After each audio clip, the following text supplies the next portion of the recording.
1. Ties that bind. Trent Calloway never considered himself special growing up in Oak Ridge, a blue-collar town where ambition often died in the steel mill shadow. His father worked there for 30 years before lung disease claimed him. Unlike most of his peers, Trent harbored dreams beyond the town's borders. When he met Valencia Reed in junior year of high school, something clicked. Valencia came from the right side of Oak Ridge. Her father, Wade Reed, owned the most successful construction company in the county. Valencia was expected to date boys from families with similar standing, not the son of a steelworker. "You're different," Valencia told him on their third date, as they sat by Willow Creek. "Everyone else here just accepts what they're given. You want more." Their romance flourished despite her parents' initial disapproval. Valencia saw in Trent what others missed: determination wrapped in quiet confidence. When college acceptance letters arrived, Trent received a partial scholarship to state, but not enough to cover expenses. Valencia got into several prestigious universities. "We'll figure it out," she promised. "We'll stay together." Then September 11th happened during their senior year.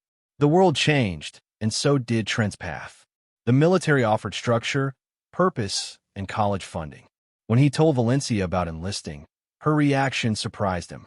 "I always knew you'd find your way," she said, eyes bright with a mixture of fear and pride. "Just promise you'll come back to me." Wade Reed finally warmed to Trent when he enlisted. "Shows character," he told his daughter, though his wife Claudia remained skeptical. Valencia's best friend, Nora Wexler, warned her about military relationships. "Long distance never works," Nora cautioned, "especially military marriages. My cousin went through it." Valencia dismissed her concerns. Their love was different. After basic training, Trent proposed during his first leave. They married in a modest ceremony before his first deployment. Valencia in a simple white dress she bought off-rack despite her mother's horror. Trent in his dress uniform. 22 years old and full of promises. The reception wasn't lavish, but it was theirs. Wade made a toast that surprised everyone with its sincerity. "To the man who proved me wrong," he said, raising his glass to Trent. "Take care of my little girl." Trent's childhood friend Dexter Hayes served as best man. Dexter had taken over his father's auto repair shop in Oak Ridge and remained Trent's closest connection to home. "You hit the jackpot, man," Dexter whispered during the reception. "Don't screw it up." What no one at the wedding could see was Wade Reed's construction company was facing financial troubles. The recession had hit hard, but he maintained appearances, telling no one, not even his family, how precarious their situation had become. During his last night before deployment, Trent held Valencia close. "All right, every day," he promised. "This tour will fly by, and when I come back, we'll start building our future." Valencia smiled, but something flickered behind her eyes. Doubt, fear, or something else entirely that Trent couldn't name. "Just come back safe," she whispered, clutching him tighter. "That's all that matters." Neither realized how their promises would soon be tested in ways they never imagined. Chapter 2. Distant Shores. The heat in Afghanistan hit Trent like a physical blow the moment he stepped off the transport plane. His unit, the 87th Infantry Regiment, was stationed at a forward operating base in Kandahar province. The landscape was alien: dust-covered mountains, sparse vegetation, and a perpetual haze hanging over everything. Staff Sergeant Roscoe Bennett, a hardened veteran on his fourth tour, took Trent under his wing. "First deployment's the hardest," Bennett told him. "Not because of what happens here, but because of what happens back home." At first, Trent didn't understand what Bennett meant. He and Valencia Video chatted when possible, exchanged emails daily. She sent care packages with homemade cookies that arrived as crumbs but tasted like home. She seemed supportive, asking questions about his day-to-day life while carefully avoiding mention of the dangers. 3 months in, the frequency of Valencia's messages began to decrease. The video calls grew shorter, often with Valencia claiming fatigue or plans with friends. Trent attributed it to the 13-hour time difference and the natural rhythm of life continuing without him. "My wife's started renovating the house," Valencia mentioned during one call, the video quality pixelating her expression. "Dad connected us with this amazing contractor, Garrison Pike. You'd like him. He's rebuilding homes for veterans when he's not working on high-end projects. Trent noted how her eyes lit up when she mentioned the contractor. Something cold settled in his stomach, but he pushed it away. That's great, he said. Just don't break the bank. Don't worry about money, Valencia replied quickly. Dad's helping out. You focus on staying safe. What Valencia didn't share was that the help for her father came with strings. Wade Reed had partnered with Garrison Pike on several commercial developments, desperate to save his failing business. Having Pike renovate Valencia's home was part of cementing that relationship, one that was becoming increasingly important to Wade's financial survival. Meanwhile, Trent's unit faced mounting pressure as insurgent activity increased in their region. During a routine patrol, their convoy hit an IED. 2 soldiers died, and Trent sustained minor shrapnel wounds. The incident earned him a Purple Heart, but left invisible scars. After the attack, Trent tried calling Valencia for comfort, but she didn't answer. When she finally responded the next day, her excuse about being at a spa day with Nora rang hollow. Specialist Daniel Russo, who bunked next to Trent, noticed his growing concern. "Everything cool on the home front?" he asked one night. "Yeah, just the usual distance stuff," Trent replied, not wanting to voice his suspicions. Russo hesitated before speaking. "My ex started the same way before I got a Dear John letter my first tour. Just saying, watch for the signs." The signs multiplied. Valencia's social media showed her at restaurants, parties, and events, always smiling, rarely mentioning Trent. In several photos, a tall, well-dressed man appeared in the background. Though never tagged, Trent recognized him from Valencia's home renovation updates. Garrison Pike. "She's just living her life," Trent told himself.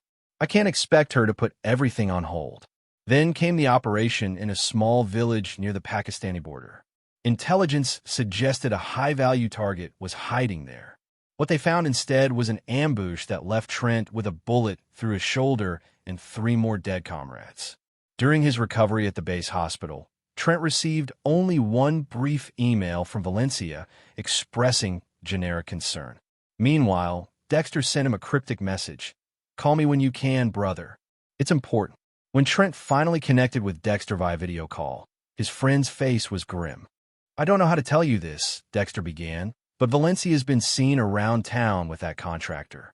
They're not being subtle about it. They're working on the house," Trent said defensively. "Of course they're together." Dexter shook his head. "Not just at the house, man. Dinner at Riversong, weekend trips to the lake." Nora tried to warn her about how it looks, but Valencia shut her down. Trent felt his world tilt.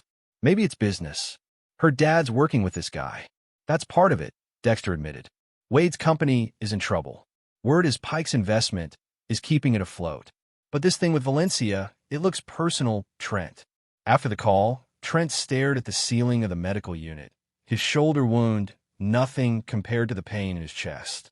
That night, he drafted an email to Valencia asking directly about Garrison Pike. He deleted it without sending. Instead, he requested emergency leave, citing family issues. The leave was denied. His unit needed him, especially with their reduced numbers. Trent would have to wait 3 more months before rotation home. 3 months to wonder what awaited him in Oak Ridge. Chapter 3. Shattered Illusions.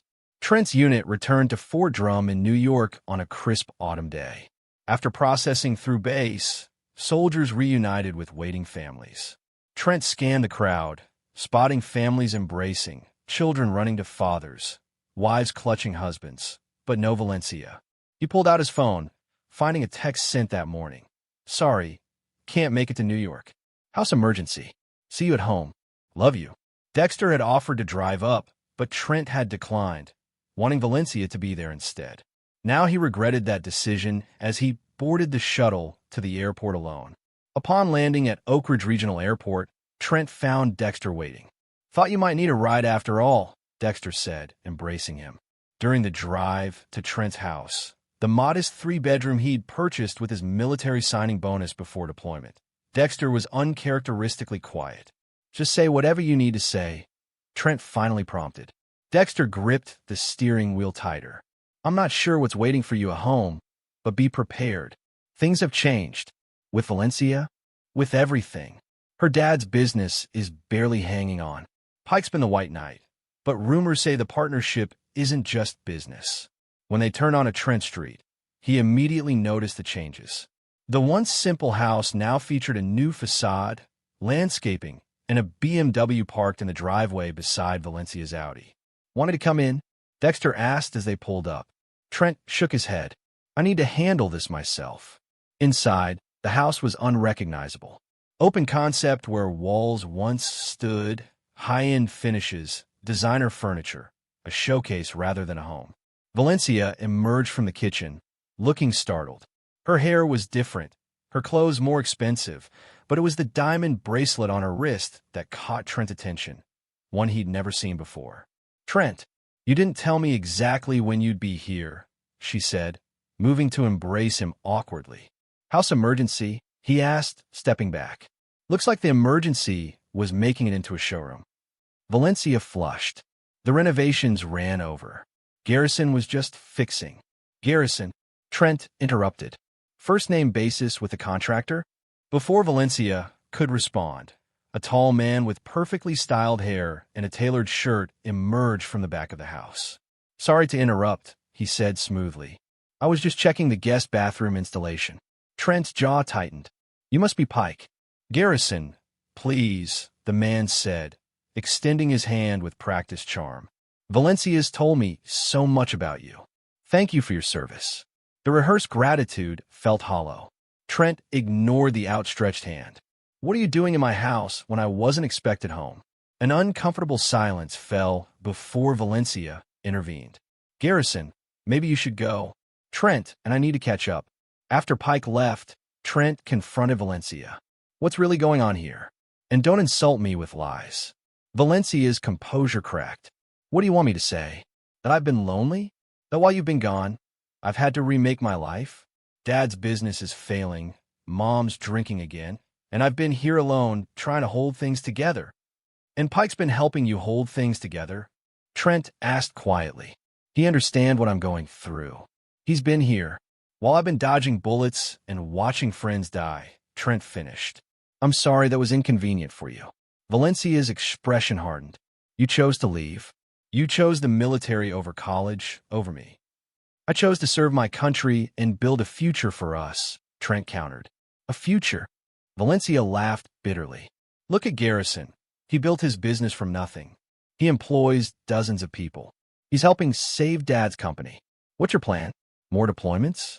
More months apart?" The words hung between them like shrapnel. Valencia seemed to realize she'd gone too far, but couldn't take it back. "Is there something going on between you two?" Trent asked directly.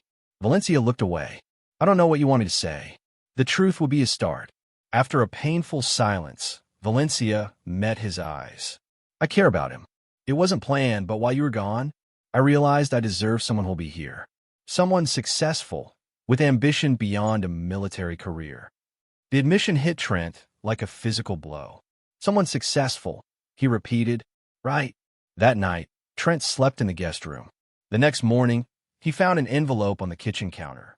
Inside was a letter from Valencia requesting divorce and a check from Wade Reed for $75,000, labeled property settlement. Trent called a lawyer that afternoon. Within a week, he had moved out, renting a small apartment above Dexter's auto shop. The divorce proceedings began quickly, with Valencia eager to finalize things. Through it all, Trent maintained a composed exterior that worried his friends. "You're too calm," Dexter observed one evening. "It's not natural. What good would losing it do?" Trent replied, "She's made her choice." What Trent didn't share was that beneath his calm demeanor, a plan was forming, not just for survival, but for transformation. The military had taught him strategy, patience, and how to identify an enemy's vulnerabilities. Valencia and Garrison had underestimated him, as had Wade Reed with his insulting payoff attempt.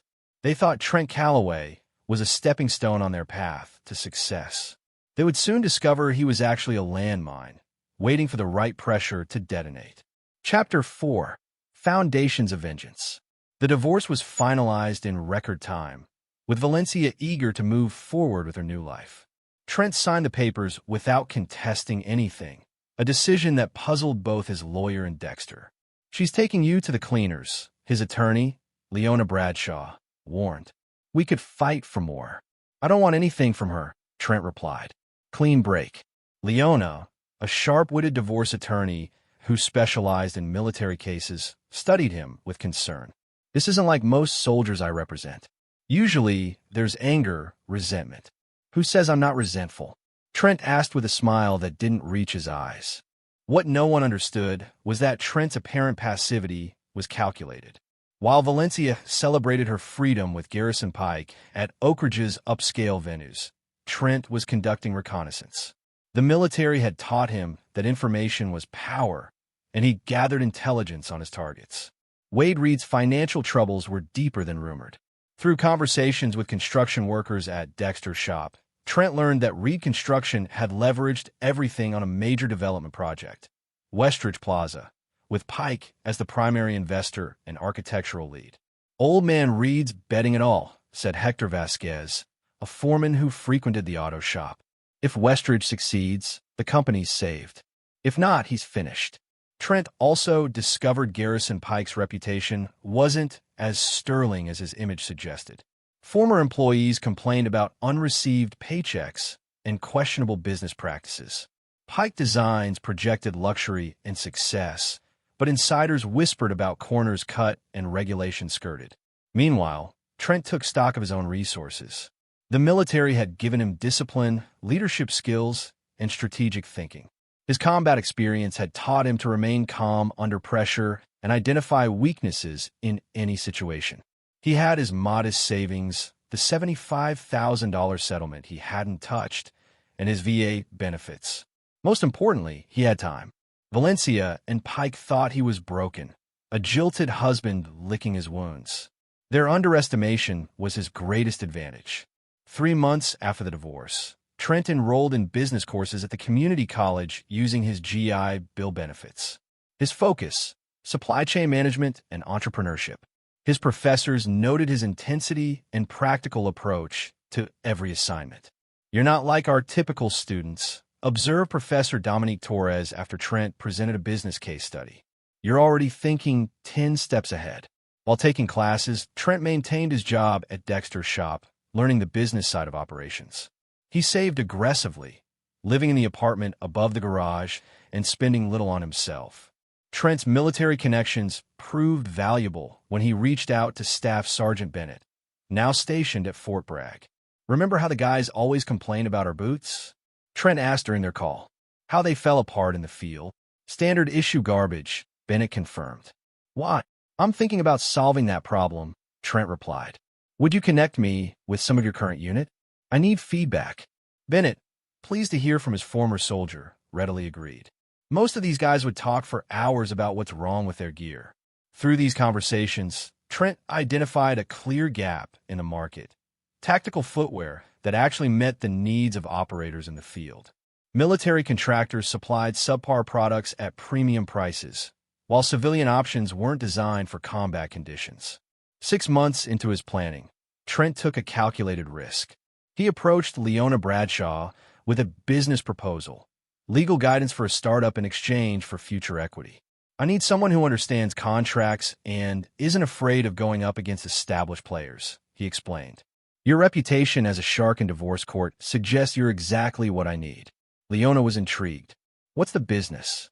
Specialized tactical footwear, initially targeting military and law enforcement, Trent explained, showing her his comprehensive business plan, eventually expanding to civilian outdoor markets. Impressed by his preparation, Leona agreed to represent him. What are you calling this venture? Trent smiled. Callaway Tactical. Simple, direct, honest, everything Pike Designs isn't. While building his business foundation, Trent maintained surveillance on Valencia and Pike. Their relationship had grown increasingly public, with Valencia now working at Pike Designs as a client relations specialist, a position created specifically for her. The Westridge Plaza development had broken ground with significant media coverage, positioned as Oak Ridge's economic revitalization project. What Pike didn't realize was that Trent had been systematically connecting with key players in the construction and development industry, suppliers, contractors, even building inspectors, establishing relationships that would prove valuable. One evening, Dexter confronted Trent as he reviewed material samples in his apartment. "You're planning something, aren't you? This isn't just about moving on." Trent looked up from his work. "What makes you say that?" "You've got that look, same one you had when Billy Thornton bullied us in 10th grade, before you orchestrated his social downfall without ever throwing a punch." Trent chuckled at the memory. Billy deserved what happened. "So do Pike and Valencia," Dexter acknowledged. "Just tell me you won't do anything that'll land you in prison." "I'm not interested in prison visits." "Nothing illegal," Trent promised. "Just appropriate consequences." What Trent didn't share with Dexter was that his plan was already in motion. Earlier that week, he'd met with Colin Maxwell, a building inspector with a reputation for thoroughness, who had been passed over for the Westridge Plaza inspections in favor of a more flexible colleague. "Must be frustrating to see corners cut," Trent had commented during their meeting. Maxwell's expression had darkened. "Pike's got friends in the permit office. But karma comes around eventually." "Maybe karma just needs a little direction," Trent had suggested. As autumn turned to winter, Trent's dual efforts progressed. Callaway Tactical developed prototypes based on feedback from active military personnel, while his network of contacts around the Westridge development expanded. Valencia and Pike remained oblivious, celebrating their successes at charity galas and industry events, their pictures frequently appearing in local media. At one such event, photographed for the Oak Ridge Chronicle Society page, Pike was quoted, "Success isn't about where you start, but where you end up. Some people just don't have what it takes to make it in this business." Trent cut out the quote and pinned it to his wall, a daily reminder of what he was working toward. Not just a business, but vindication. Not just financial success, but justice.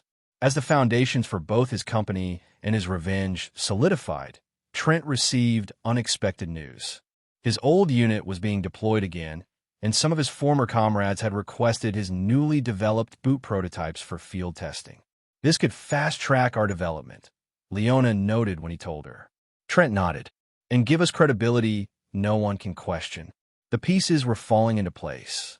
While Valencia and Pike planned their engagement announcement, scheduled to coincide with the Westridge Plaza's Phase 1 completion, Trent prepared for a different kind of unveiling, one that would shake the very foundation of everything they were building.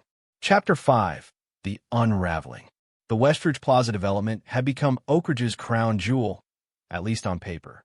The first phase was nearing completion, with luxury retail spaces already leased to high-end brands never before seen in the modest town.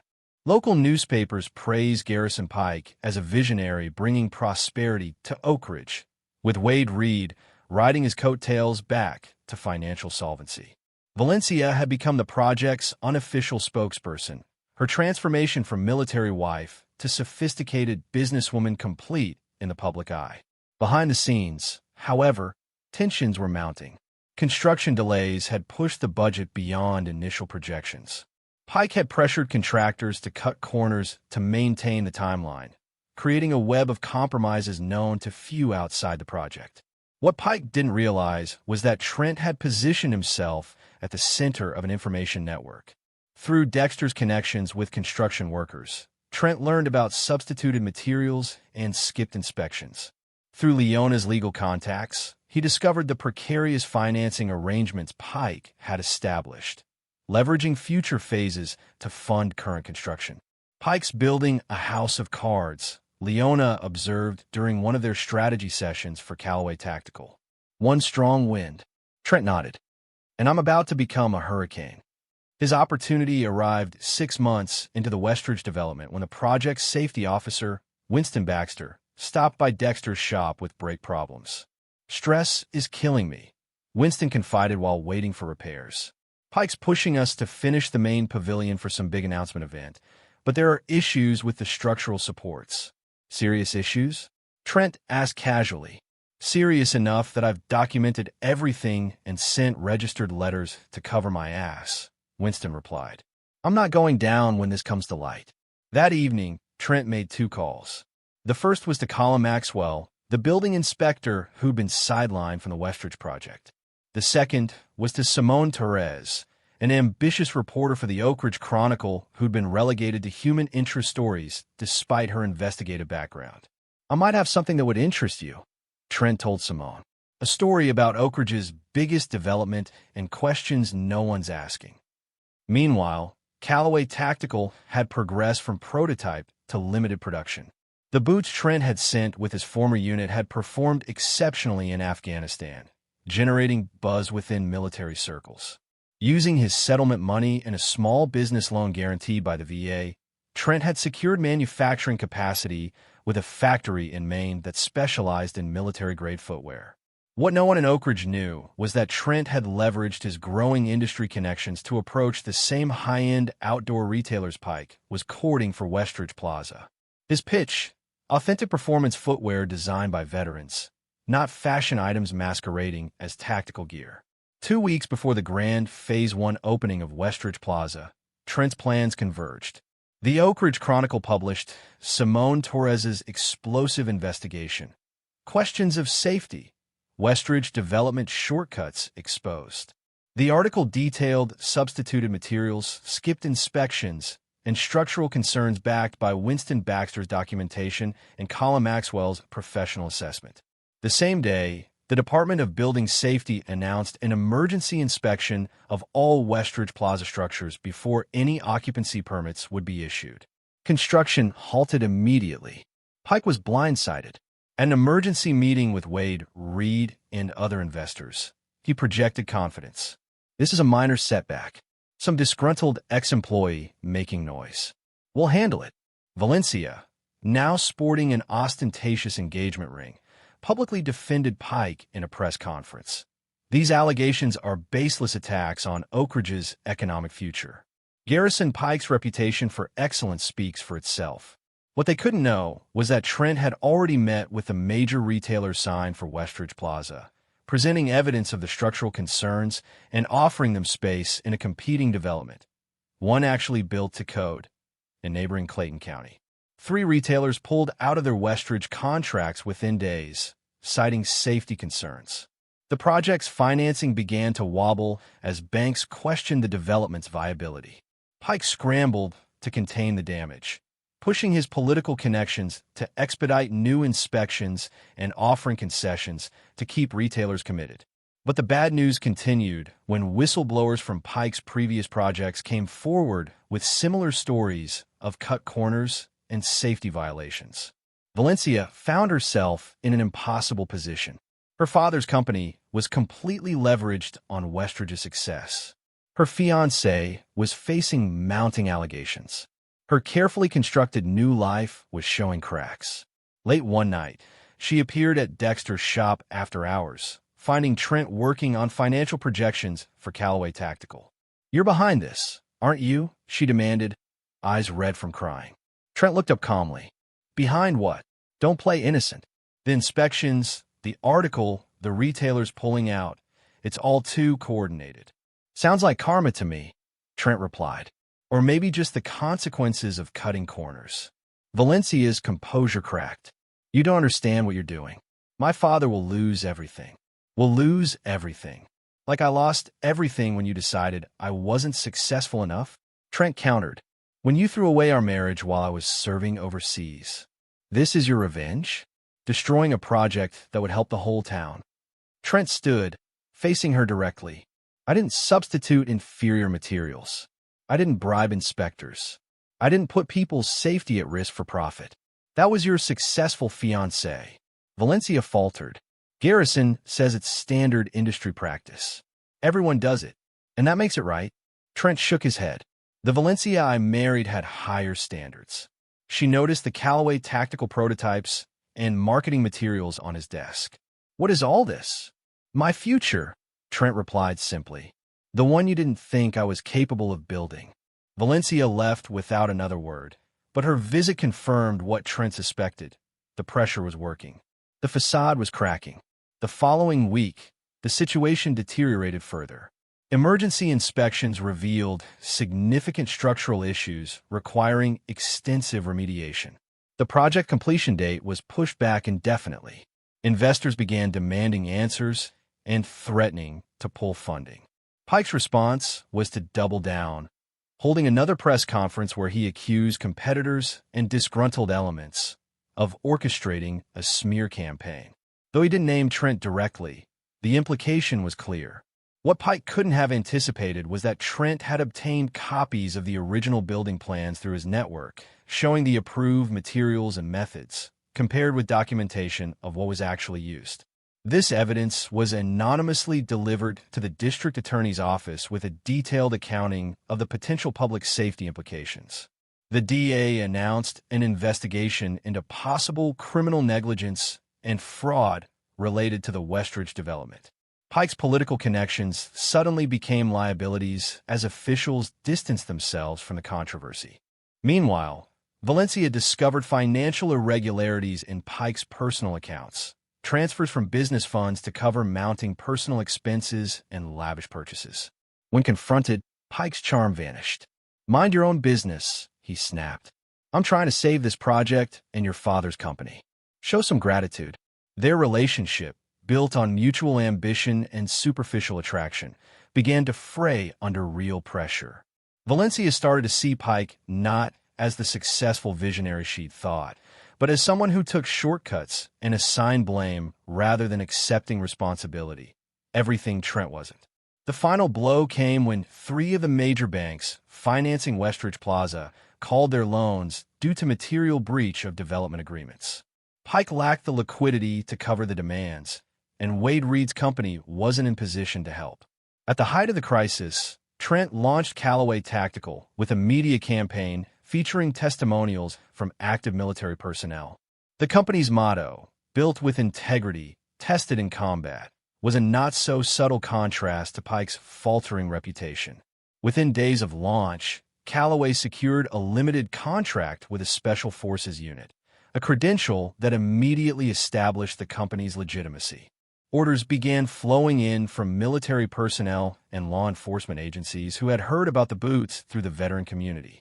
When Pike tried to secure emergency financing to save Westridge Plaza, he discovered that potential investors had already been approached about Callaway Tactical's expansion plans. Several had chosen to back Trent's venture instead, impressed by his approach and the product's authenticity. The unraveling was complete when Wade Reed, facing financial ruin, made a desperate decision. He approached Trent directly, meeting him at the small manufacturing facility Callaway had established on the outskirts of Oakridge. "You've won," Wade said, looking older than his years. "Pike's finished. Valencia's devastated. Was that enough revenge for you?" Trent regarded his former father-in-law calmly. "This was never about revenge, Wade. It was about consequences."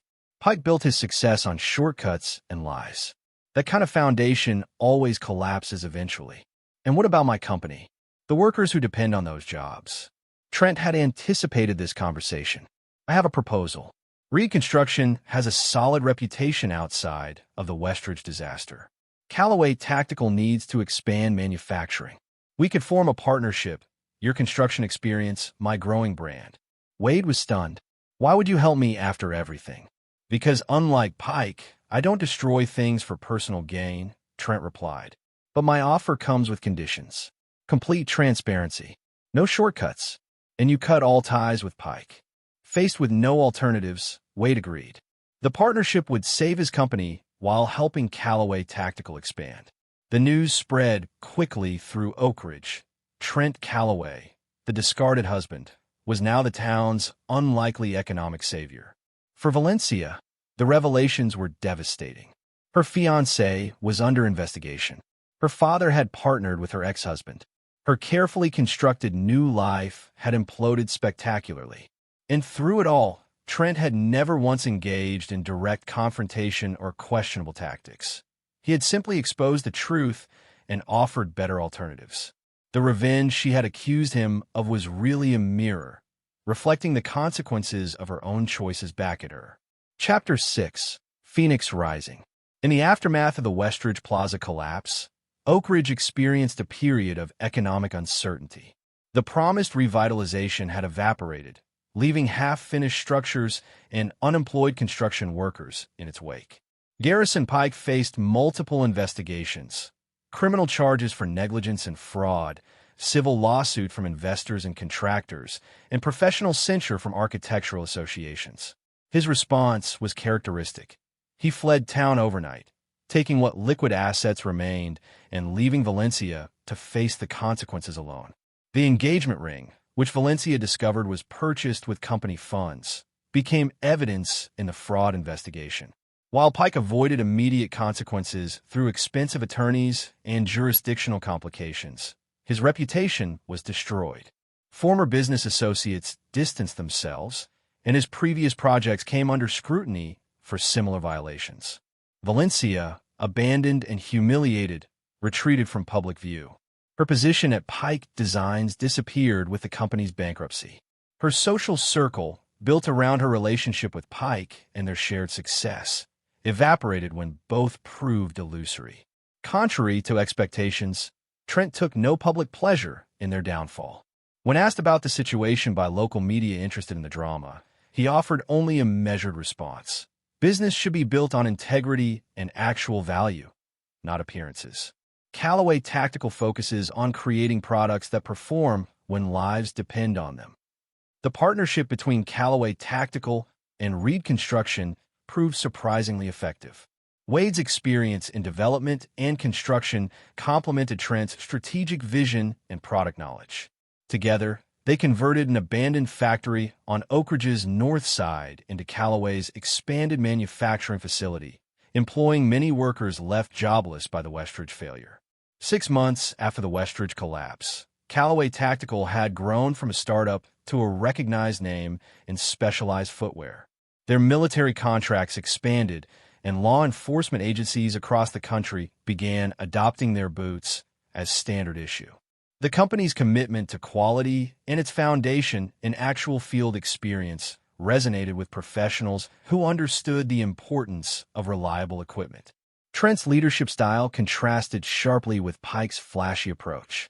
He maintained a modest office in the factory, regularly walked the production floor, and knew every employee by name. His military background informed his management philosophy: clear objectives, defined responsibilities, and genuine concern for his team. The success brought unexpected attention. Industry publications featured Callaway Tactical as an emerging player disrupting established manufacturers. Veteran organizations praised the company's hiring practices, which prioritized former military personnel. Investment offers arrived regularly, though Trent remained selective about external funding. One evening, as Trent reviewed expansion plans in his office, Dexter arrived with surprising news. "Valencia is back working at the diner," he said, referring to the local restaurant where she had waitressed during college. "Nora says she had no choice. Her parents are selling their house to pay legal fees, and she's got nowhere else to go." Trent absorbed this information without visible reaction. "That's unfortunate." "That's it. Unfortunate?" Dexter pressed. "The woman who dumped you for a more successful man is now serving pancakes while you're running a $1 million company. There's poetic justice, and then there's this." "What do you want me to say, Dexter? That I'm celebrating her downfall? I'm not Pike. I don't build myself up by standing on others. So you feel nothing seeing her brought so low?" Trent considered the question seriously. "I feel that everyone's choices lead somewhere. She chose Pike because he appeared successful and present. I was neither at the time. Her mistake wasn't choosing him over me. It was valuing appearance over substance." Dexter shook his head. "You're a better man than most." What Trent didn't share was the complexity of his feelings. Vindication, certainly, but not the satisfaction he had expected. The revenge that had driven him for months felt hollow now that it was complete. Valencia's suffering didn't heal his wounds. Only his own success and forward momentum did that. The following week, Callaway Tactical received an unexpected visitor. Valencia arrived at the factory reception area, clearly uncomfortable but determined. "I need to speak with Trent," she told the receptionist. "It's personal." When Trent emerged from his office, Valencia barely recognized him.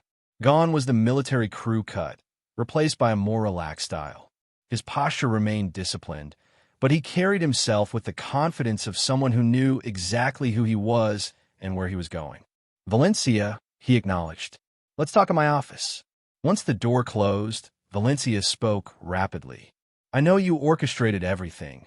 The inspections, the article the investors pulling out.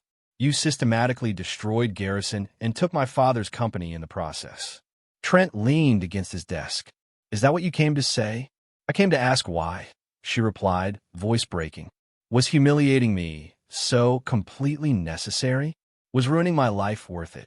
I exposed Pike's fraudulent practices and offered better alternatives to investors and retailers, Trent corrected calmly. Everything that happened stemmed from his actions and choices, and yours. My choices? I made one mistake.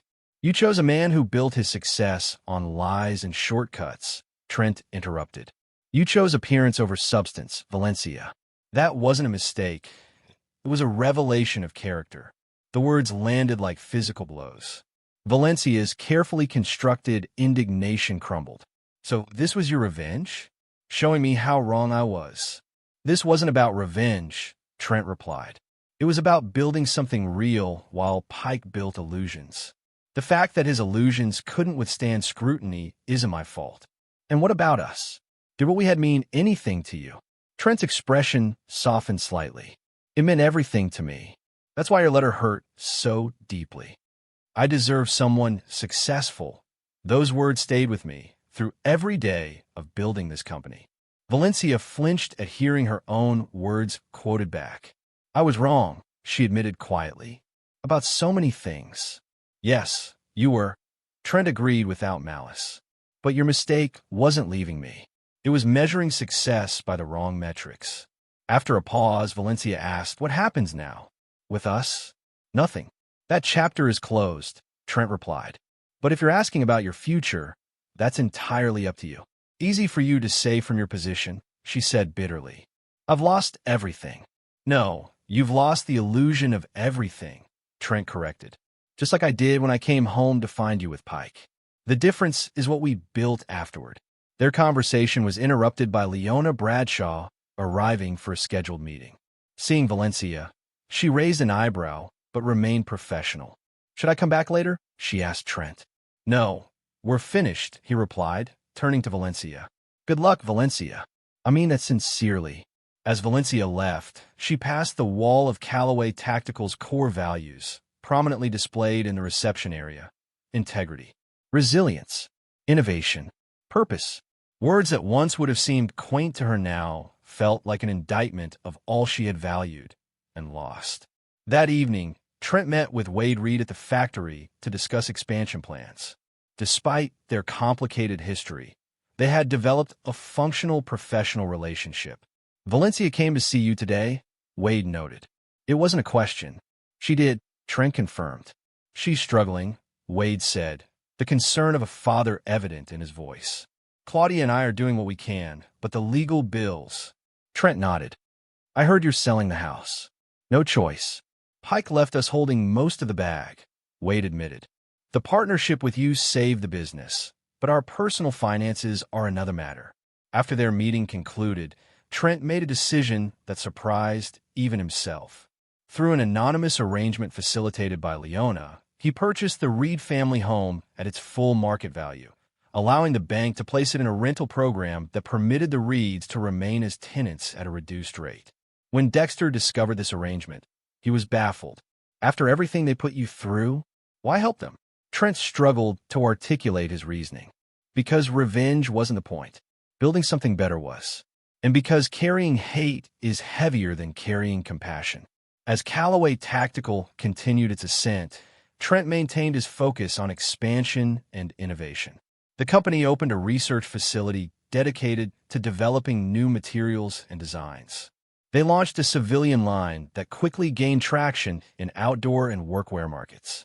National retailers began carrying their products, and international distribution deals were in negotiation. Meanwhile, Garrison Pike's legal troubles mounted.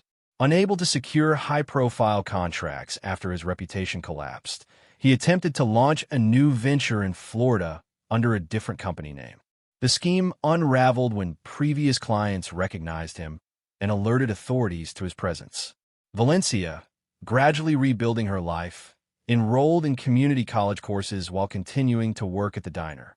The experience of serving others rather than being served proved transformative. The humility forced upon her created space for genuine self-reflection. 1 year after the Westridge Plaza collapse, Oak Ridge had recovered. Callaway tactical success generated ancillary businesses and opportunities. The abandoned Westridge site was eventually purchased by a regional developer who, working with Reed Construction, converted it into a mixed-use development with more modest but sustainable goals. Trent, now 31, had achieved success beyond what either he or Valencia had imagined possible during their marriage. Yet material success wasn't what drove him forward. It was the knowledge that he had built something authentic, a company that reflected his values and created genuine value for others. His revenge, if it could be called that, wasn't in Valencia and Pike's downfall. It was in proving that integrity and perseverance could achieve what shortcuts and appearances couldn't. Lasting success built on solid foundations. Chapter 7. Empire Building. 5 years after the Westridge Plaza debacle, Callaway Tactical had evolved from a specialized footwear company into Callaway Performance Systems, a comprehensive provider of tactical gear, training, and consulting services with operations across the United States and contracts in 12 countries. The company's headquarters remained in Oak Ridge, though the original factory had expanded multiple times to accommodate growing production demands. The abandoned industrial zone surrounding the facility had transformed into a vibrant business park housing suppliers, technology partners, and support services, all part of the Callaway ecosystem. Trent's leadership approach had become legendary within the industry. His military background informed his management philosophy: clear objectives, defined responsibilities, and genuine concern for his team. But it was his strategic vision that truly distinguished the company. While competitors chased trends, Callaway identified and solved fundamental problems for operators in the field. The difference between us and everyone else, Trent explained to new employees, is that we never forget who we serve and what's at stake when our products are deployed. This unwavering focus on end-user needs earned Callaway contracts with elite military units, federal law enforcement agencies, and international security organizations. Their testing protocols, which subjected every product to real-world conditions before approval, became industry standards. The company's expansion into training and consulting happened organically when clients began requesting guidance on equipment implementation and operational procedures. Trent built this division by recruiting veterans with specialized expertise, creating a second career path for former operators while enriching Callaway's knowledge base. By any measure, Trent Callaway had become the embodiment of success. The company employed over 500 people, annual revenues exceeded $100 million, and industry publications regularly featured him as a visionary leader who had disrupted established markets through innovation and authenticity. Despite his professional accomplishments, Trent maintained a relatively private personal life. He had purchased a modernized farmhouse on 30 acres outside Oak Ridge, where he could find solitude after demanding days. His closest relationships remained with Dexter and a small circle of military friends, though his position necessitated a broader social network. Leona Bradshaw, whose early legal support had been crucial to Callaway's formation, now served as chief legal officer and one of Trent's most trusted advisors. Their professional relationship had deepened into genuine friendship based on mutual respect and shared values. "You never actually talk about it," Leona remarked during a rare social dinner at Trent's home. The transformation from jilted husband to industry leader. "It's quite the story." Trent smiled, because it's not the story most people think it is. "Oh, what's the real story then?" "It's not about revenge or proving Valencia wrong," Trent replied, choosing his words carefully. "It's about finding purpose. The military gave me that once. When I lost it, and her, I had to find something new to drive me forward. And building an empire was it." Leona pressed. "Building something meaningful," Trent corrected. "Something that matters to people who put their lives on the line." The size was never the point. What Trent didn't articulate was how completely his identity had evolved beyond his past. The pain of Valencia's betrayal had faded, replaced by appreciation for the catalyst it had provided. Without that breaking point, he might never have discovered his true capabilities or purpose. Meanwhile, Oak Ridge had been transformed by Callaway's success. The once struggling town now attracted young professionals and businesses seeking proximity to the company's operations. Property values had increased, the downtown area had been revitalized, and educational opportunities had expanded with Callaway's support for technical training programs at the community college. Wade Reed had retired from active management at Reed Construction, though the company remained a key partner in Callaway's infrastructure projects. The partnership had restored the Reed family's financial stability, albeit not to their previous level of affluence. Valencia's journey had taken unexpected turns. After completing an associate's degree in business administration, she had secured an entry-level position at a regional marketing firm. Her experience, both the rise with Pike and the subsequent fall, had given her insights into authentic value versus superficial success. She advanced steadily through determination and genuine skill rather than connections or appearances. Occasionally, Trent and Valencia crossed paths at business functions or community events. Their interactions remained cordial but distant, a mutual acknowledgement of their shared history without any attempt to revisit it. What neither knew was that their paths would soon converge again under circumstances neither could anticipate. The catalyst was a routine business decision. Callaway Performance Systems needed expanded public relations capabilities to support international growth. After reviewing proposals from several firms, Trent's team selected Meridian Marketing, Valencia's employer, based on their regional expertise and competitive pricing. When the contract was finalized, Valencia was assigned as the account manager due to her familiarity with Oak Ridge's business landscape. Her first meeting at Callaway headquarters would be her first direct professional interaction with Trent in years. The night before the meeting, Valencia sat in her modest apartment reviewing Callaway's materials. The company's evolution amazed her, from a focused tactical footwear startup to a comprehensive systems provider employing hundreds, all built by the man she had once dismissed as lacking ambition. At their scheduled meeting, Valencia arrived at Callaway headquarters 15 minutes early, taking in the impressive facility. The reception area displayed the company's products, awards, and core values, still the same four words Trent had established at the beginning: integrity, resilience, innovation, purpose. When Trent entered the conference room, accompanied by his marketing director, Valencia was struck by the man he had become. Now 36, he carried himself with quiet confidence that required no external validation. Success had not made him flashy or arrogant, qualities she had once mistakenly associated with achievement. Valencia, he acknowledged with a professional nod.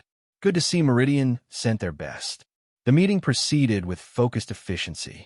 Trent outlined Callaway's objectives for the campaign, emphasizing authenticity in all messaging. We don't sell gear, he explained. We provide solutions that can mean the difference between mission success and failure, sometimes between life and death. Our communication needs to reflect that responsibility. Valencia found herself impressed by the clarity of his vision and the loyalty he inspired in his team. This was leadership based on substance rather than style, everything Garrison Pike had imitated but never truly possessed. After the meeting concluded, Trent asked Valencia to stay behind. When they were alone, an awkward silence fell between them, the weight of their history momentarily displacing their professional personas. I didn't realize you were at Meridian, Trent finally said. For years now, Valencia replied. I'm surprised your team didn't mention it before approving the contract. They might have. I don't micromanage their decisions. After a pause, he added, will this arrangement be a problem for you? Valencia met his gaze directly. No, it's business. I'm good at what I do now. Actually good, not just connected or well-positioned. Trent nodded. I've heard positive things about your work. Meridian was selected on merit.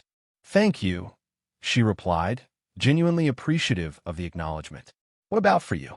Will working with me be uncomfortable? The past is the past, Trent said simply. We've both moved forward. As Valencia gathered her materials to leave, curiosity overcame her professional restraint. Can I ask you something? All of this, she gestured to encompass the headquarters building. Would it have happened if we had stayed together? If I hadn't left me for Pike, Trent finished when she hesitated. He considered the question seriously. I don't know. Maybe eventually, but probably not with the same drive or timeline. Sometimes our worst moments lead to our best outcomes. The philosophical response surprised her. The wounded soldier she had abandoned would have answered differently. This man had transcended the pain she had caused and found wisdom in it, another measure of how far he had come. For what it's worth, she said quietly, I've spent years regretting how I handled things. Not just leaving, but how I did it. What I wrote to you.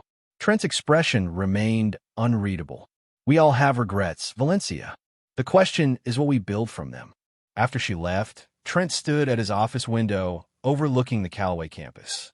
Their interaction had stirred memories he typically kept buried beneath daily operations and strategic planning. Not just of Valencia's betrayal, but of the man he had been before, defined by external expectations rather than internal purpose. That evening, he called Dexter, who had expanded his auto repair business into a regional chain with Trent's early investment. Valencia's firm is handling our international PR, Trent explained after exchanging greetings. She'll be working directly with our team. Dexter whistled. That's quite the full circle. How'd it feel seeing her in a professional context? Strange, Trent admitted, but not in the way I expected. It was like meeting someone from a different lifetime. She's single again, Dexter mentioned casually. Has been for a couple years now. That's not relevant, Trent replied firmly. We have a professional relationship now. Nothing more. What Trent didn't share was how the encounter had reminded him of something missing in his life. His company had become his primary focus, almost his entire identity. While professionally fulfilling, it left little room for personal connections beyond his established friendships. The following weeks brought regular interactions with Valencia as the marketing campaign developed. Their professional relationship remained strictly bounded, though they gradually settled into a rhythm that acknowledged their history without being defined by it. During this period, Callaway received significant news. The company had been selected as a finalist for a major defense contract that would expand their international presence substantially. The competition included established industry giants with decades of government relationships. This is the opportunity we've been building toward, Trent told his executive team. Not just for the contract itself, but for what it represents, recognition that our approach has fundamentally changed the industry standard. The final presentation would take place in Washington, D.C., requiring coordination between technical, operational, and marketing teams. Valencia's role expanded to help craft the public-facing elements of the proposal, giving her deeper insight into Callaway's operations and Trent's leadership approach. As they worked together on the presentation, Valencia observed how thoroughly Trent had integrated his military experience into his business methodology, emphasizing reliable performance under pressure, clear communication, and unwavering support for those on the front lines. You've created something remarkable, she told him after a particularly intensive strategy session. Not just successful, but meaningful. Trent studied her for a moment before responding. That was always the difference between Pike and me. He wanted success for its own sake, the appearance, the status. I wanted to solve real problems for people whose lives depend on having the right equipment. The comment hung between them, an implicit reference to her past choice and its consequences. Rather than becoming defensive, Valencia nodded. I understand that now. I didn't then. Their conversation was interrupted by news that would accelerate their collision course with the past. Garrison Pike had been released from prison after serving 3 years for fraud and financial crimes. Local media reported he had returned to Oak Ridge, claiming rehabilitation and a desire to make amends. Chapter 8. Ghosts of the Past. Garrison Pike's return to Oak Ridge created ripples throughout the community. Local media covered his release with skepticism, recalling the economic damage his fraudulent practices had caused. Former associates distanced themselves, unwilling to risk their reputations through renewed connection. Pike's public statements projected humility and redemption. I've paid for my mistakes, he told the Oak Ridge Chronicle. Now I want to give back to the community I harmed through legitimate business ventures. Few believe his transformation was genuine, but Pike persisted in attempting to rebuild his presence in Oak Ridge. He rented a modest office downtown, far from his previous luxurious headquarters, and established Pike Consulting, positioning himself as an advisor to small businesses and entrepreneurs. When Trent learned of Pike's return, his response was measured. As long as he operates legally and stays away from my company, his presence doesn't concern me, he told his executive team, who worried about potential disruption. Valencia's reaction was more complicated. Pike had contacted her immediately upon his return, requesting a meeting to clear the air and make amends for past wrongs. She had declined firmly, but his persistence troubled her. "He keeps calling," she confided in Nora during lunch. "Says he's changed and wants to apologize properly." Nora, who had remained Valencia's friend through her downfall and rebuilding, was skeptical. "Garrison doesn't apologize. He manipulates. Whatever he wants, it's not closure." Valencia agreed intellectually, but admitted the situation was stirring up unresolved feelings. "Working with Trent's company while Garrison tries to reconnect. It's like my past and present are colliding." The collision intensified when Pike began publicly praising Callaway Performance Systems as an example of the innovation Oak Ridge needs and expressing interest in potential collaborative opportunities. His transparent attempt to associate himself with Callaway's success caught media attention, forcing Trent to respond. Through an official statement, Callaway Performance Systems made its position clear. "We have no relationship with Mr. Pike and no interest in establishing one. Our standards for business partners include a demonstrated history of integrity and transparent practices." The public rejection angered Pike, whose rehabilitation narrative required acceptance from successful local businesses. His focus shifted to Valencia, intensifying his efforts to reconnect with her as both a personal validation and a potential inroad to Trent's world. "He's becoming more aggressive," Valencia told Trent after a project meeting. "Showing up at my office, sending elaborate gifts. It's affecting my work." Trent frowned. "Have you considered a restraining order?" "That feels extreme, but his behavior is increasingly erratic," Valencia admitted. "Yesterday, he mentioned knowing about my work with Callaway. He seemed fixated on it." "That's concerning," Trent acknowledged. "Pike has always been driven by appearances and connections. Seeing you working with me after everything must be triggering his worst insecurities." What neither anticipated was how quickly Pike would escalate from annoyance to active threat. The following week, industry blogs published insider stories questioning Callaway's manufacturing standards and suggesting the company's meteoric rise involved shortcuts similar to Pike's past practices. Though the allegations were vague and unsubstantiated, they created uncertainty just as Callaway prepared for the critical defense contract presentation. Suppliers and partners requested reassurance. Competitors amplified the rumors. Leona's investigation quickly traced the stories to sources connected to Pike, though his involvement was carefully concealed. "Classic Pike. He's trying to create doubt through innuendo," she reported to Trent. "Nothing actionable yet, but the timing is obviously intended to disrupt the contract bid." Valencia was horrified when she discovered Pike's campaign. "He's using the same tactics you exposed years ago, now against you," she told Trent. "I feel responsible since my connection to both of you gave him the opening." "You're not responsible for his actions," Trent replied firmly. "But your insight into his methods could be valuable in countering them." As the defense contract presentation approached, Pike's attacks grew more sophisticated. Financial analysts received anonymous tips suggesting Callaway's growth was unsustainable. Manufacturing employees were approached about potential safety concerns that could be shared with regulatory agencies. Pike was leveraging every contact and tactic to undermine the company Trent had built. The situation reached critical mass when Pike managed to access preliminary marketing materials for the defense contract through a junior employee at Meridian who had previously worked for him. The breach compromised sensitive elements of Callaway's proposal strategy.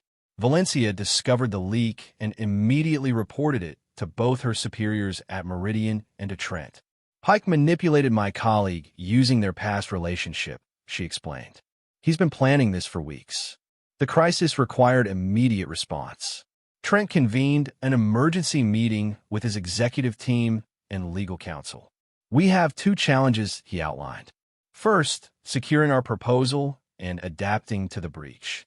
Second, neutralizing Pike's ongoing campaign without being distracted from our objectives. While Callaway's technical team worked to revise their presentation strategy, Leona developed the counteroffensive against Pike. We need to expose his methods without engaging in the same tactics, she emphasized. Maintaining our integrity is non-negotiable.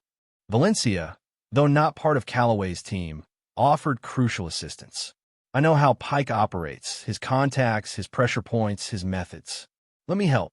Her involvement created a strange alliance between former spouses now united against a common adversary.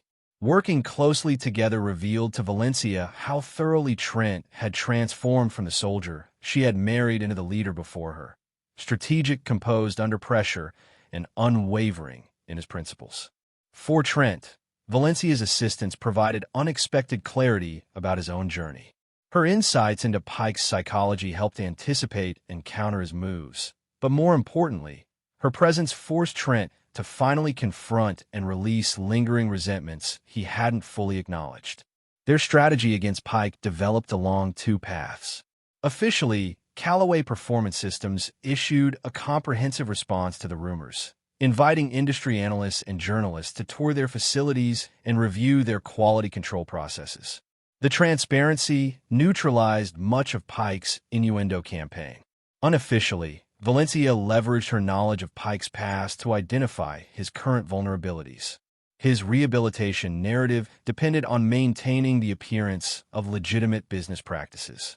Any suggestion that he was reverting to previous patterns would undermine his carefully constructed comeback. Through Leona, they discovered Pike had approached several of Callaway's competitors with promises of insider information, technically a violation of his parole conditions regarding corporate espionage. Rather than having him arrested immediately, they documented his activities meticulously, building a comprehensive case. We're not just defending against his current attacks, Trent explained to his team. We're ensuring he can't repeat them. As the defense contract presentation date approached, Pike grew increasingly desperate. His campaign against Callaway wasn't achieving the desired impact, and his attempts to re-establish himself in Oak Ridge's business community were faltering as his true intentions became apparent. In a final reckless move, Pike attempted to approach members of the Defense Contract Selection Committee directly, offering concerning information about Callaway's practices that they should consider before making their decision. This overreach provided exactly the opening Trent and Valencia had anticipated. The committee members reported Pike's contact attempts, triggering an official investigation into potential interference with government procurement processes, a serious federal offense. When Pike realized the trap he had walked into, he made one last desperate attempt to salvage his position. He contacted Valencia, demanding she meet him or he would release information about her that would end her career and relationship with Callaway. Valencia immediately informed Trent and Leona about the threat. Together, they arranged for Valencia to meet Pike at a public restaurant, with hidden recording devices and Leona's legal team watching from nearby tables. At the meeting, Pike's facade of rehabilitation completely collapsed. He alternated between threatening Valencia and attempting to charm her with memories of their past relationship. When neither approach worked, he revealed his true motivation. This was never just about business, he admitted bitterly. It's about Callaway. The man was nothing when you left him for me. Nothing. Now he's running the company I should have built, living the life that should have been mine. The difference is that Trent built his success on solving real problems with real solutions, Valencia replied calmly, while you built yours on appearances and shortcuts. Pike's expression darkened. You think you understand him? The man orchestrated my downfall and took everything from me. His precious integrity is a front. He's more calculating and ruthless than I ever was. No, Garrison. Trent simply exposed the truth about your methods. The consequences were of your own making. As Pike became more agitated, he inadvertently confessed to his recent campaign against Callaway, including details of how he had manipulated people and planted false information. all captured on the hidden recording devices. The following day, Pike was arrested for parole violations and new charges related to corporate espionage and attempted interference with government contracting. The evidence Valencia had obtained ensured he would face significant additional prison time and permanent restrictions on his business activities. With Pike neutralized, Calloway's team refocused entirely on the defense contract presentation. The crisis had actually strengthened their position by demonstrating the company's resilience and integrity under pressure, qualities particularly valued by defense procurement officers. The night before departing for Washington, Trent invited Valencia to dinner at his home, a gesture of appreciation for her role in resolving the Pike situation. The farmhouse's simple elegance reflected its owner's values: quality without ostentation, functionality with purpose. "I never properly thank you," Trent said as they sat on his porch, overlooking the property. "Your insights into Pike were crucial." "It felt like closing a chapter that needed ending," Valencia replied. "For both of us." The conversation gradually shifted from Pike to their own history. For the first time in years, they spoke openly about their marriage, its dissolution, and the divergent paths they had taken afterward. "I've wondered sometimes," Valencia admitted, "what would have happened if I'd had the maturity then to see what I see now. Which is, that success isn't what I thought it was." Pike seemed successful because he projected the image of it, the clothes, the cars, the connections. But it was hollow. "What you've built has substance and purpose." Trent considered her words. "We were young. I was away. You were surrounded by people defining success in superficial terms. We both had growing to do." Their conversation continued late into the evening, not rekindling romantic feelings, but achieving something perhaps more valuable: mutual understanding and genuine closure. As Valencia prepared to leave, she asked the question that had lingered unspoken throughout their renewed connection. "The high school reunion is next month. Will you be attending?" Trent hadn't considered it. His focus had been entirely on the defense contract and countering Pike's threats. "I hadn't planned on it. Those events always feel like exercises in comparison and nostalgia." "You'd certainly win any comparison," Valencia noted with a small smile. "The most successful graduate in our class, by any measure." "That was never the point," Trent replied. "I know. That's why you deserve the recognition," Valencia said. "Think about it. It might be a fitting conclusion to this chapter for both of us." As she drove away, Trent considered the invitation and what it represented. Perhaps it was time to come full circle, to return to where their story began, not for validation or vindication, but as acknowledgement of the journey completed. The following morning, Trent and his team departed for Washington, focused entirely on the presentation that could expand Calloway's impact globally. The past, for the moment, was placed firmly behind them. Chapter 9. Full Circle. The Oak Ridge High School 20th reunion was held at the Grand Meridian Hotel, the most upscale venue in the now prospering town. The transformation of Oak Ridge over 2 decades mirrored the divergent journeys of its graduates. Some had flourished beyond expectations, others had struggled against unforeseen challenges, and many had settled into lives different from their youthful ambitions. The reunion committee, chaired by Nora Wexler, had spent months planning the event. The guest list revealed the scattered paths of the class of 2005: doctors, teachers, entrepreneurs, parents, and everything in between. But one name generated particular anticipation: Trent Calloway, whose success had put Oak Ridge on the map and whose personal story had become local legend. "Is he actually coming?" committee members asked repeatedly. "Has he confirmed?" Trent had neither confirmed nor declined.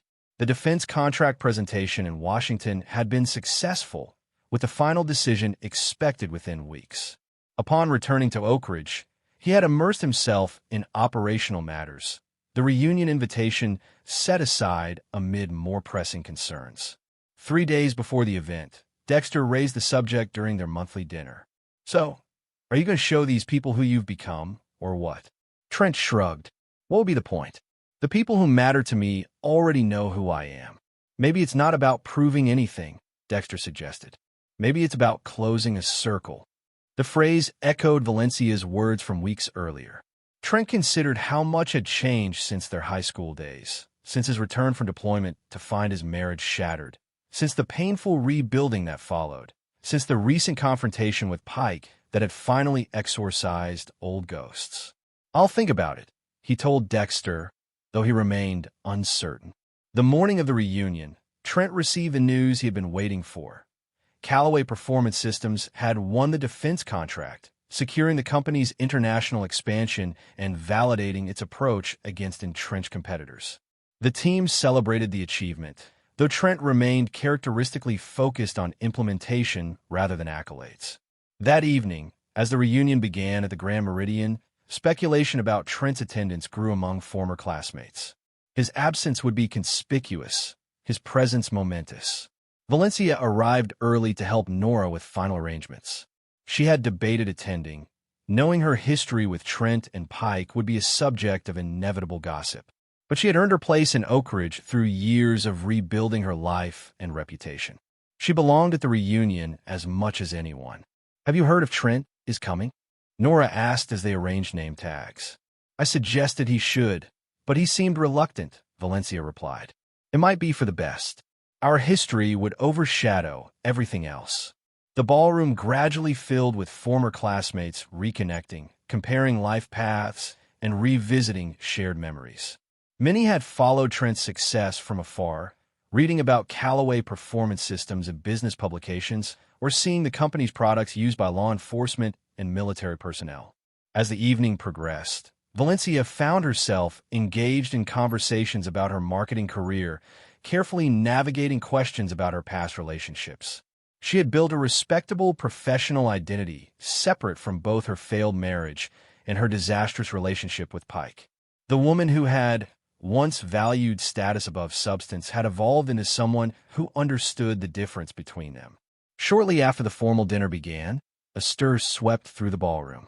Heads turned toward the entrance where Trent Callaway stood, dressed not in flashy attire, but in a well-tailored suit that projected quiet confidence. He had come alone, without entourage or fanfare. The room fell momentarily silent as former classmates processed his presence. This was the local success story in the flesh, the jilted husband who had transformed rejection into empire. Valencia felt her heart beat faster as conversations resumed with increased energy. Trent moved through the room with natural ease, greeting former classmates without pretension. His manner was engaged but reserved, exactly as Valencia would have expected from the man she now knew him to be. When he approached her table, the surrounding conversations hushed slightly, attendees not even attempting to disguise their interest in this interaction. "Valencia," he greeted her with a genuine smile. "You and Nora did an excellent job with the arrangements." "I'm surprised you came," she replied honestly. "Dexter and you both made the same point about closing circles," Trent said. It seemed like the right time. Their exchange was observed with fascination by those nearby, many of whom had followed the dramatic arc of their relationship through local gossip over the years.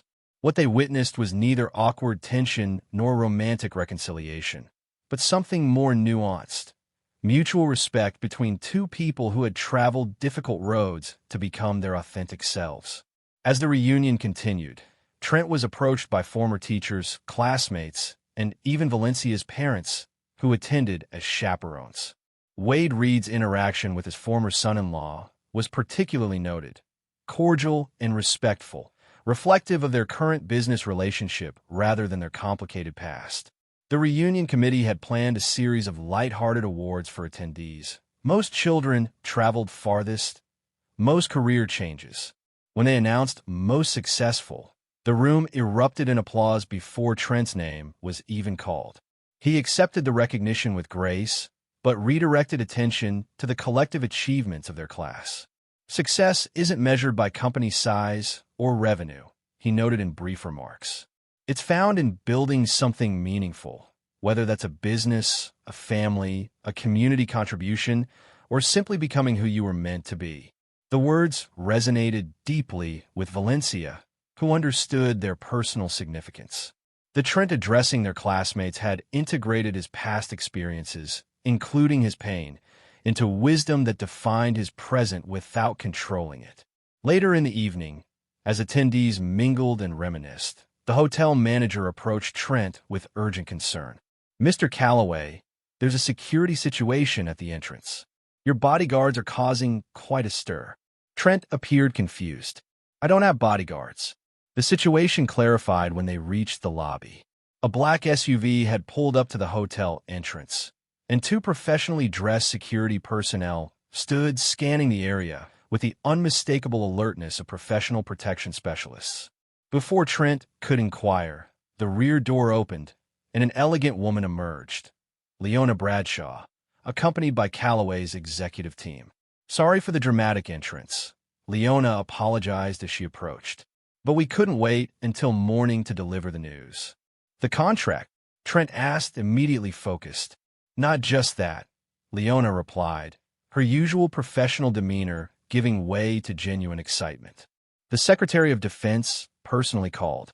They're not just adopting our gear, they're implementing our entire training protocol for special operations units. It's beyond what we proposed." The significance of this development was momentous. Calloway's methodologies would now influence military operations at the highest levels, a validation of Trent's vision that exceeded even his ambitious goals. As Trent absorbed this news, former classmates gathered in the lobby, witnessing the scene with dawning realization. The security personnel, the executive team's deference to Trent, the evident importance of the moment, all confirmed what many had heard but few had truly comprehended about Trent Calloway's rise. Valencia, standing nearby, felt a complex mixture of emotions: pride in Trent's achievement, appreciation for the leader he had become, and a bittersweet acknowledgement of her own past blindness to his potential. When Trent turned to find her watching, he crossed the lobby to share the moment. "Everything we've built, it's going to make a real difference now," he told her quietly. "For the operators in the field, the ones who matter most." "You always understood what really mattered," Valencia replied. "I'm sorry I didn't see that sooner." Around them, their former classmates watched with undisguised fascination as the woman who had once declared Trent not successful enough stood before him now, his company's triumph unfolding in real time. Some expected, perhaps even hoped for, a moment of public humiliation or rejection. It would have completed the revenge narrative they had constructed around Trent's rise. Instead, they witnessed something more meaningful: the quiet closure of a chapter between two people who had moved beyond their shared pain to mutual respect. "Would you like to join us?" Trent asked, gesturing toward his team. "We're celebrating at the office. Many of these developments built on marketing strategies you helped create." Valencia shook her head gently. "This is your moment, not mine. I have my own path now." Trent nodded, understanding. Different paths, but maybe parallel ones now instead of divergent. As Trent departed with his team, the remaining reunion attendees buzzed with conversation about what they had witnessed. For most, it was simply dramatic entertainment, the perfect conclusion to their nostalgic evening. For Valencia, watching the SUVs pull away, it represented something profound: the final resolution of their complicated history. Trent had achieved success beyond anyone's imagination, but his greatest triumph wasn't financial or professional. It was becoming a man defined by purpose rather than resentment, by vision rather than vindication. The following morning, as attendees departed Oak Ridge to return to their scattered lives, local media reported two significant developments: Callaway Performance Systems' landmark defense contract and Garrison Pike's additional sentencing for parole violations and new charges. The contrast between these stories provided perfect symmetry. The man who had built his success on integrity reaching new heights, while the man who had relied on shortcuts and appearances faced the consequences of those choices once again. Trent returned to his farmhouse after the celebration with his team, reflecting on the completion of a journey that had begun with a devastating betrayal. The revenge he had once craved had materialized in a form he could never have anticipated, not through Valencia's downfall or Pike's imprisonment, but through his own transformation into someone who had transcended their impact on his life.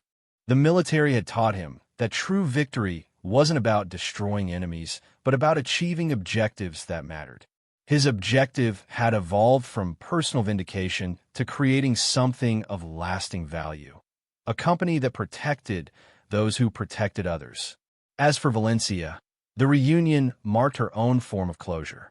The ambitious young woman who had valued status over substance had grown into someone who recognized authentic achievement. Her professional success, though more modest than Trent's, was built on genuine skills rather than connections or appearances.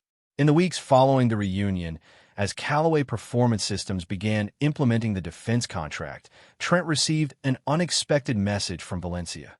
Not a personal outreach, but a formal introduction to a veteran support organization seeking corporate partnerships for rehabilitation programs. The gesture communicated everything necessary about their new relationship: professional, purposeful, focused on creating value rather than revisiting the past.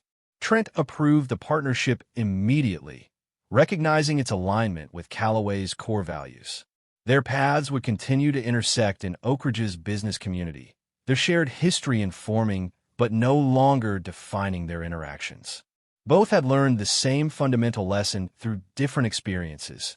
True success wasn't measured by external validation, but by internal integrity.